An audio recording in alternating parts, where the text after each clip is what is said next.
കുവൈറ്റിൽ മഴക്കാല മുന്നൊരുക്കങ്ങൾ തുടങ്ങി. മഴക്കാലത്തെ നേരിടുന്നതിന്റെ ഭാഗമായുള്ള തയ്യാറെടുപ്പുകൾ പുരോഗമിക്കുകയാണെന്ന് പൊതുമരാമത്ത് മന്ത്രി ഡോക്ടർ നൂറ അൽ മഷാൻ അറിയിച്ചു. മഴയുണ്ടായാൽ അടിയന്തരമായി നേരിടാനുള്ള പദ്ധതികൾ നടപ്പാക്കിയിട്ടുണ്ട്. മുൻ വർഷങ്ങളിൽ മഴ മൂലം അനുഭവിക്കേണ്ടി വന്ന പ്രയാസങ്ങൾ കണക്കിലെടുത്താണ് ഇത്തവണത്തെ മഴക്കാലം നേരിടുന്നതിനുള്ള തയ്യാറെടുപ്പ്. മഴക്കാല മുന്നൊരുക്കത്തിന്റെ ഭാഗമായി ശുചീകരണമടക്കമുള്ള പ്രവർത്തനങ്ങൾ വേഗത്തിലാക്കും.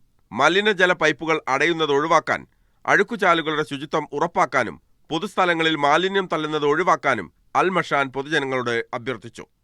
ഇതിനാവശ്യമായ സജ്ജീകരണങ്ങൾ ഒരുക്കുന്നതായി അധികൃതർ പറഞ്ഞു. ഡ്രെയിനേജ് സംവിധാനങ്ങൾ പ്രവർത്തനക്ഷമമാക്കും. മുൻകരുതൽ നടപടികൾ ബന്ധപ്പെട്ട അധികാരികളുമായി ഏകോപിപ്പിക്കാനും അധികൃതർക്ക് അൽ മഷാൻ നിർദ്ദേശം നൽകിയിട്ടുണ്ട്.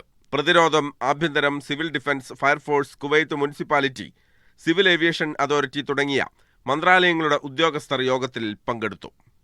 Media 1, Kuwait city.